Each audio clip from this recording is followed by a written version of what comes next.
ஹரே கிருஷ்ணா. எல்லோருக்கும் எனது பணிவான நமஸ்காரங்கள். ஓம் நமோ பகவதே வாசுதேவாயாம். ஓம் நமோ பகவதே வாசுதேவாயாம். ஓம் நமோ பகவதே வாசுதேவாயாம். ஜெய ஸ்ரீ கிருஷ்ணா சைத்தன்யா பிரபு நித்யானந்தா ஸ்ரீ அத்வைதா கதாதாரா சிவாசாரி கௌரபக்தவந்தா. ஹரே கிருஷ்ணா கிருஷ்ணா கிருஷ்ணா ஹரே ஹரே, ஹரி ராம ராம ராம ஹரே ஹரே. பகவத்கீதை உண்மை உருவில் அத்தியாயம் 18. அத்தியாயத்தின் தலைப்பு முடிவு, துறவின் பக்குவம். பதம் 40. மொழிபெயர்ப்பும் பொருளுரையும் வழங்கியவர் ஏசி பக்தி வேதாந்த சுவாமி ஸ்ரீல பிரபுபாதா, அகில உலக கிருஷ்ண பக்தி கழக ஸ்தாபக ஆச்சாரியார். மொழிபெயர்ப்பு: இவ்வுலகிலோ உயர் லோகத்தில் உள்ள தேவர்களின் மத்தியிலோ ஜட இயக்கியிலிருந்து பிறந்த இந்த 3 குணங்களிலிருந்து விடுபட்டவர்கள் எவரும் இல்லை. பொருளுரை: ஜட இயற்கையின் முக்குணங்கள் எவ்வாறு அகிலமெங்கும் முழு ஆதிக்கம் செலுத்துகின்றன என்பதை இறைவன் இங்கே சுருக்கமாக கூறுகிறார். பதம் 41. மொழிபெயர்ப்பு: எதிரிகளை தவிர்க்கச் செய்பவனே, தங்களது சுபாவத்திலிருந்து பிறந்த குணங்களுக்கு ஏற்ற தன்மையின் அடிப்படையில் பிராமணர்கள், சத்திரியர்கள், வைஷ்யர்கள் மற்றும் சூத்திரர்கள் வேறுபடுத்தப்படுகின்றனர்.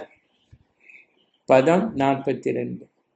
மொழிபெயர்ப்பு: அமைதி, சுய கட்டுப்பாடு, தவம், தூய்மை, சகிப்புத்தன்மை, நேர்மை, அறிவு, பகுத்தறிவு, ஆத்திகம் ஆகிய இயற்கையான தன்மைகளில் பிராமணர்கள் செயல்படுகின்றனர். பதம் 43. மொழிபெயர்ப்பு: சூரத்தனம், வலிமை, மன உறுதி, வளமை, போரில் தைரியம், கொடை, ஆளும் தன்மை ஆகியவை சத்திரியர்களின் சுபாவத்திலிருந்து பிறந்த செயல்கள். பதம் 44. மொழிபெயர்ப்பு: விவசாயம், பசுக்களை பராமரித்தல், வியாபாரம் ஆகியவை வைஷ்யர்களின் இயற்கையான செயல்கள். உழைப்பாளிகளான சூத்திரர்களின் சுபாவம் மற்றவர்களுக்கு தொண்டு செய்வதாகும். பதம் 45. மொழிபெயர்ப்பு: தனது குணத்திற்கு தகுந்த கடமைகளை பின்பற்றுவதால் ஒவ்வொரு மனிதனும் பக்குவம் அடைய முடியும். அதை எவ்வாறு செயலாற்றுவது என்பதை தற்போது என்னிடமிருந்து கேட்பாயாக. பதம் 46. மொழிபெயர்ப்பு: யாரிடமிருந்து எல்லா உயிர்வாளிகளும் தோன்றினரோ, யார் எல்லா இடங்களிலும் பரவியுள்ளாரோ, அந்த இறைவனை தனது சொந்த கடமையை செய்வதால் வழிபட்டு மனிதன் பக்குவத்தை அடைய முடியும். பொருளுரை: 15ஆம் அத்தியாயத்தில் கூறப்பட்டுள்ளபடி எல்லா உயிர்வாளிகளும் பரம புருஷரின் மிகச்சிறிய அம்சங்கள். இதனால் எல்லா உயிர்வாளிகளின் ஆரம்பமும் பரம புருஷரே. இது வேதாந்த சூத்திரத்தில் உறுதி செய்யப்பட்டுள்ளது. ஜன்மாத்யஸ்ய. எனவே பரமபுருஷரே ஒவ்வொரு உயிர்வாளியின் வாழ்விற்கும் தொடக்கமாகின்றார். மேலும் முழுமுதற் கடவுள் தனது அந்தரங்க சக்தி, பகிரங்க சக்தி ஆகிய 2 சக்திகளின் மூலம் எங்கும் நிறைந்துள்ளார் என்று பகவத்கீதையின் 7ஆம் அத்தியாயத்தில் கூறப்பட்டுள்ளது. எனவே ஒருவன் முழுமுதற் கடவுளை அவரது சக்திகளுடன் வழிபட வேண்டும். பொதுவாக வைஷ்ணவ பக்தர்கள் முழுமுதற் கடவுளை அவரது அந்தரங்க சக்தியுடன் வழிபடுகின்றனர். அவரது பகிரங்க சக்தி அந்தரங்க சக்தியின் தெரிந்த பிம்பமாகும். பகிரங்க சக்தி ஒரு சூழ்நிலை மட்டுமே. ஆனால் முழுமுதற் கடவுள் தனது சுய விரிவான பரமாத்மாவாக எல்லா இடங்களிலும் வீற்றுள்ளார். எல்லா தேவர்கள், மனிதர்கள், மிருகங்கள் என எல்லா இடங்களிலும் அவரே பரமாத்மாவாக உள்ளார். எனவே அத்தகு பரமபுருஷரின் அம்சமாகிய நமது கடமை அந்த பரமனுக்கு தொண்டு செய்வதே என்பதை அறிய வேண்டும். ஒவ்வொருவரும் இறைவனின் பக்தி தொண்டில் பூரண கிருஷ்ண உணர்வுடன் வழிபட வேண்டும். இதுவே இந்த ஸ்லோகத்தில் சிபார்சு செய்யப்பட்டுள்ளது. புலன்களின் இறைவனான ரிஷிகேஷரால் ஒரு குறிப்பிட்ட தொழிலில் தான் ஈடுபடுத்தப்பட்டுள்ளேன் என்று ஒவ்வொருவரும் எண்ண வேண்டும். மேலும் அவன் ஈடுபடுத்தப்பட்டுள்ள தொழிலின் பலனை கொண்டு புருஷோத்தமரான முழுமுதற் கடவுள் ஸ்ரீ கிருஷ்ணரை வழிபட வேண்டும். பூரணமான கிருஷ்ண உணர்வில் இவ்வாறு ஒருவன் எப்போதும் எண்ணினான், பகவானின் கருணையால் அவன் எல்லாவற்றையும் அறிந்தவன் ஆகின்றான். இதுவே வாழ்வின் பக்குவம். அத்தகைய பக்தனை விடுவிப்பதற்கான பொறுப்பினை பரமபுருஷர் தாமே ஏற்றுக்கொள்கிறார். இதுவே வாழ்வின் மிக உயர்ந்த பக்குவம். ஒருவன் எந்த தொழிலில் ஈடுபட்டிருந்தாலும் அவன் பரமபுருஷருக்கு தொண்டு செய்தால் மிக உயர்ந்த பக்குவத்தை அடைவான். பதம் 47. மொழிபெயர்ப்பு. மற்றவரது கடமையை ஏற்று அதனை பக்குவமாக செய்வதை விட முறையாக செய்யாவிட்டாலும் தனது சொந்த கடமையில் ஈடுபட்டிருப்பதே சிறந்தது. ஒருவனது இயற்கைக்கு ஏற்ப விதிக்கப்பட்டுள்ள கடமைகள் பாவ விளைவுகளால் என்றும் பாதிக்கப்படுவதில்லை. பொருளுரை. ஒவ்வொருவரது தொழிற்கடமையும் பகவத்கீதையில் விதிக்கப்பட்டுள்ளது. முந்தைய ஸ்லோகங்களில் ஏற்கனவே விவாதிக்கப்பட்டபடி பிராமணர், சத்திரியர், வைஷ்யர் மற்றும் சூத்திரர்களின் கடமைகள் குறிப்பிட்ட இயற்கை குணங்களுக்கு ஏற்ப விதிக்கப்பட்டுள்ளன. பிறரது கடமையை ஒருவன் நகல் செய்யக்கூடாது.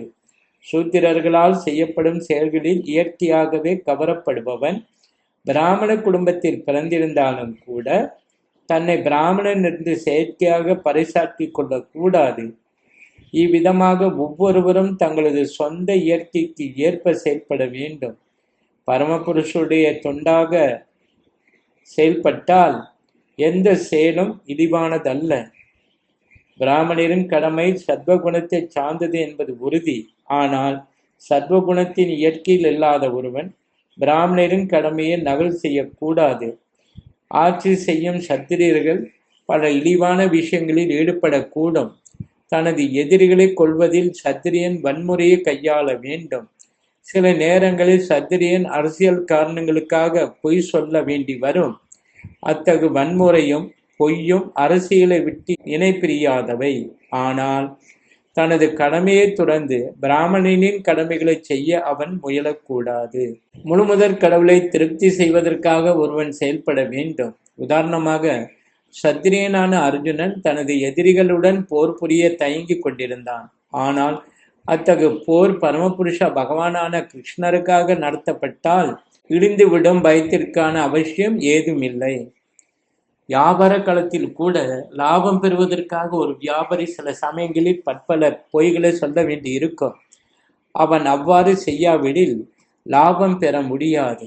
சில சமயங்களில் ஒரு வியாபாரி கூறுவான், அன்புள்ள வாடிக்கையாளரே, தங்களுக்காக நான் லாபம் இல்லாமல் விற்கின்றேன்.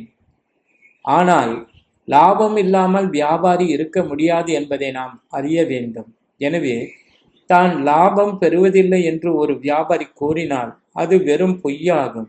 ஆனால் பொய்களை சொல்வது தனது தொழில் கடமையானதாக இருப்பதால் அத்தகைய கடமையை விட்டுவிட்டு ஒரு பிராமணனின் கடமையை ஏற்றுக்கொள்ளலாம் என்று ஒரு வியாபாரி எண்ணக்கூடாது. அது பரிந்துரைக்கப்படுவதில்லை. தனது செயலால் ஒருவன் பரமபுருஷ பகவானுக்கு தொண்டு செய்தால் அவன் சத்திரியனா, வஷ்யனா, சூத்திரனா என்பது பொருட்டல்ல. பலதரப்பட்ட யாகங்களை செய்யும் பிராமணர்களும் சில சமயங்களில் மிருகங்களை கொல்ல வேண்டியிருக்கும். ஏனெனில் அத்தகைய யாகங்களில் சில சமயங்களில் மிருகங்கள் பலியிடப்படுகின்றன. அதுபோல தனது கடமையில் ஈடுபட்டுள்ள சத்திரியன் எதிரியை கொன்றால் அதில் பாவம் ஏதுமில்லை. 3வது அத்தியாயத்தில் இவ்விஷயங்கள் தெளிவாகவும் விரிவாகவும் விளக்கப்பட்டன. ஒவ்வொரு மனிதனும் யக்ஞ அல்லது முழுமுதற் கடவுளான விஷ்ணுவிற்காகவே செயற்பட வேண்டும். சொந்த புலனுகர்ச்சிக்காக செய்யப்படும் எதுவும் பந்தப்படுத்துவதற்கு காரணமாகின்றது. முடிவு என்னவெனில், தான் பெற்றுள்ள இயற்கை குணத்திற்கு ஏற்ப ஒவ்வொருவரும் செயலில் ஈடுபட வேண்டும். மேலும் முழுமுதற் கடவுளின் உன்னத காரணத்திற்கு தொண்டு செய்வதற்காக மட்டுமே பணியாற்ற வேண்டும் என்பதில் அவன் உறுதியுடன் இருக்க வேண்டும். श्री श्रीमद् भगवद गीता की जय, श्रील प्रभुपाद की जय, गौर प्रेमानंदे, हरि हरि बोल।